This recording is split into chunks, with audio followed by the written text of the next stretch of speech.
The story of Fort Norfolk begins in 1792 with the French Revolution. On January 21st, 1793, the French king, Louis XIV, was tried and executed. This led to war with Austria, Prussia, Serbia, Britain, and the United Netherlands, who wanted to reinstate the French monarchy. The United States, being a young country, did not want to get involved in this war. On April 22, 1793, George Washington issued a Proclamation of Neutrality. He stated, "Whereas it appears that the duty and interest of the United States require that they should with sincerity and good faith adopt and pursue a conduct friendly and impartial toward the belligerent powers." He made it clear that United States citizens who violated this neutrality could be prosecuted. On April 29,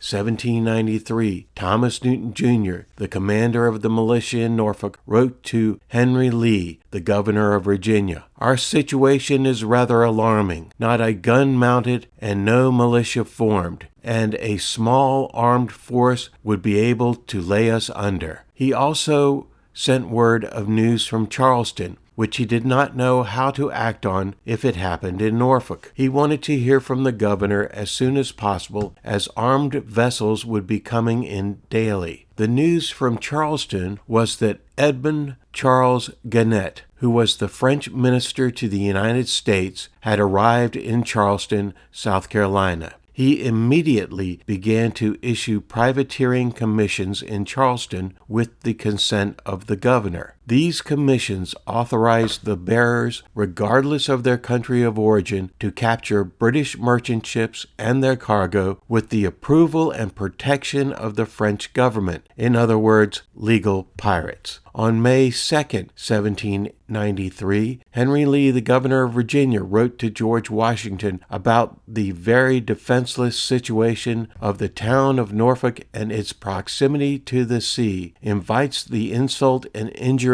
of any adventuring pirate who may find it convenient to make the attempt. He suggested placing the town and post in a state of defense to protect it from harm as a result of Washington's Neutrality Proclamation. George Washington acknowledged the defenseless situation, which appeared to all the important towns of the extended seacoast of the United States. He found himself restrained from directing any measures that would lead to considerable expense, which there was neither authority nor appropriation by the legislature of the United States. In other words, he could not do anything for the governor of Virginia and the borough of Norfolk without the appropriate approval of Congress. Thomas Nelson Jr. wrote the governor on May 11th, requesting the mounting of cannons and other river defenses. He suggested that Old Point Comfort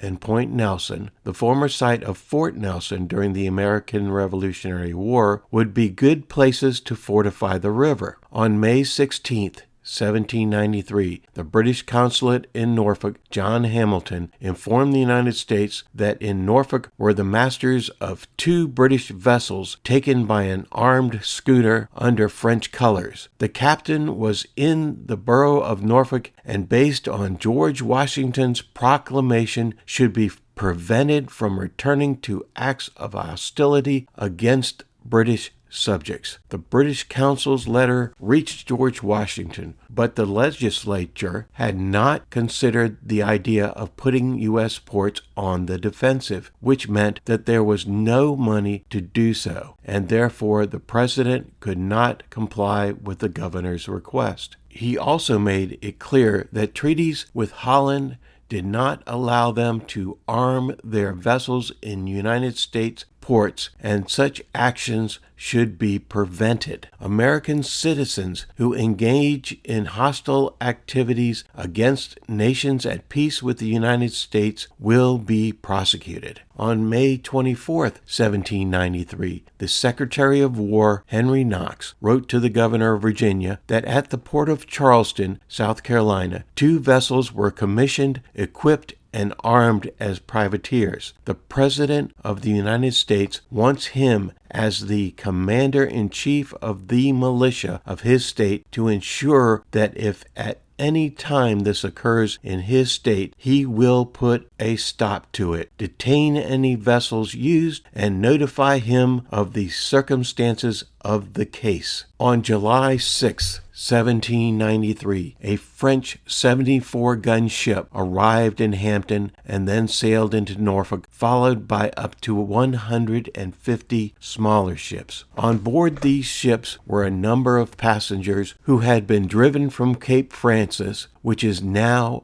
part of Haiti. Cape Francis had been destroyed by a slave uprising and revolution. These unhappy and distressed people reported that husbands, wives, parents, and children were separated in such a manner that they did not know where to find each other. 12,000 were supposed to have been massacred at the Cape. Later that same afternoon, a British privateer from Jamaica put in at Hampton to get wood and water and supposedly to keep out of the way of the 74-gun ship. On July 9th, Thomas Newton Jr. wrote to the governor, "We need a cruising vessel off our capes because no force on land can give the necessary assistance to vessels being attacked daily. If the two cutters that belonged to the U.S. were armed, they would answer very well." On August 2nd, 1793, Thomas Nelson Jr. wrote the governor of Virginia, "We have accounts of Mud Island on the Delaware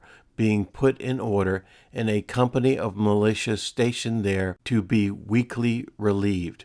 Without something of the kind here, our militia can have but little effect. They can only prevent guns from being taken from shore. Vessels armed may do as they please, as muskets in our river cannot command them. 2 batteries, one on each side of the river, could prevent any from sailing. I know your excellency feels for our situation, and I am sorry you do not have it in your power to place us on a more respectable footing. Our defenseless situation causes insults from all parties, which would not happen if they saw the means of preventing them, and at the same time to protect those who might take shelter with us." On August 27, 1793, the British ship Orion, a 74-gun ship of the line, arrived at Hampton Roads for supplies, provisions, and water. The Orion brought in a French privateer as a prize. Also on August 27, William Lindsay from Norfolk's collector's office wrote to the governor of Virginia, "A vessel which was built at Suffolk by Mr. John Cowper, or under his directions, now in this port. I have sent an officer on board to examine her, who reported to me that he saw no guns on board of her, but that she was fitted for them, and there is no doubt but that they have guns in their possession to be taken on board at a convenient time." On September 20th, 1793, John Hamilton, the British consul in Norfolk, sent a letter to the governor complaining that the